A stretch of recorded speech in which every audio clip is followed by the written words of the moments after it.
Good afternoon. Okay, so move this over a little bit. Just giving you an update here, even though I said the updates were done a couple of days ago.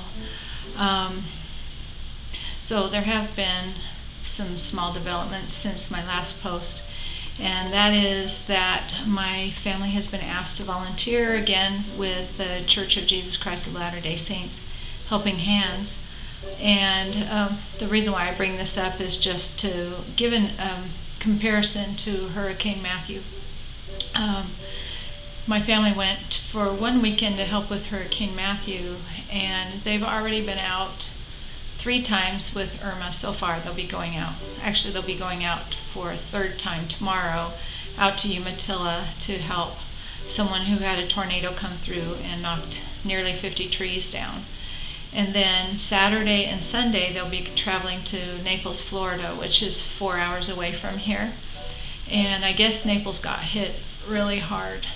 And my husband was reading a few of the work orders to me, and they were pretty destitute sounding.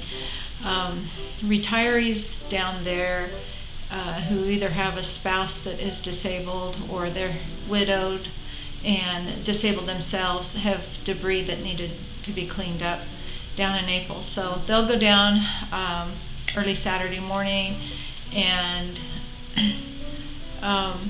they'll help out all day Saturday, stay over the night, and then help all day Sunday. And this is pretty drastic because this weekend is our church's general conference, and usually everything stops for that. But this time everything's stopping for the cleanup, which is definitely more important. Rescuing and recovering our neighbors is definitely more important, and so they'll get to listen to conference in the future recordings, and it's exciting to be a part of the recovery effort. Also, another development, I spent all day in the ER yesterday, and I think I was talking about my bite on my last video. I went to urgent care on Sunday, and the ER doctor said if the swelling increased that I needed to go. The urgent care doctor said that if the swelling increased, I needed to go to the ER immediately. So when I woke up on Monday morning, about 4 o'clock in the morning, I noticed that the swelling had gone to this eye, which I had read that definitely means an infection. And I'd already been on Keflex for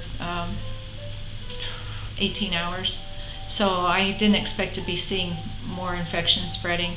So I decided to go to the ER, which I did, and the doctor there was concerned enough to order a CAT scan, and he described what's going on. A mosquito bit me. Either I scratched a bacteria into the wound, or the mosquito injected it in there, and let's see, where am I? And then the infection in your face, it spreads much faster than other parts of your body. So the infection went down into my eyelid here, and there's a septum that divides the front of the eye from the back of the eye. And as long as the infection stays in the front, in the tissues, just like the eyelid tissues around the eye, if it stays there, it's all cool. It can be managed with wide-spectrum antibiotics, and you should be good to go. The prognosis is really good. But it's only a matter of time that it possibly could slip to the back of the eye. And once it slips to the back of the eye, then eyesight is compromised, and in some cases, about like 10% of the cases, it can cause a brain infection, which is fatal. So they took me seriously, which I always feel guilty when I'm going to the ER, thinking that I'm not going for a good reason, and I didn't have a fever, I didn't feel bad, I just looked ugly, and I had some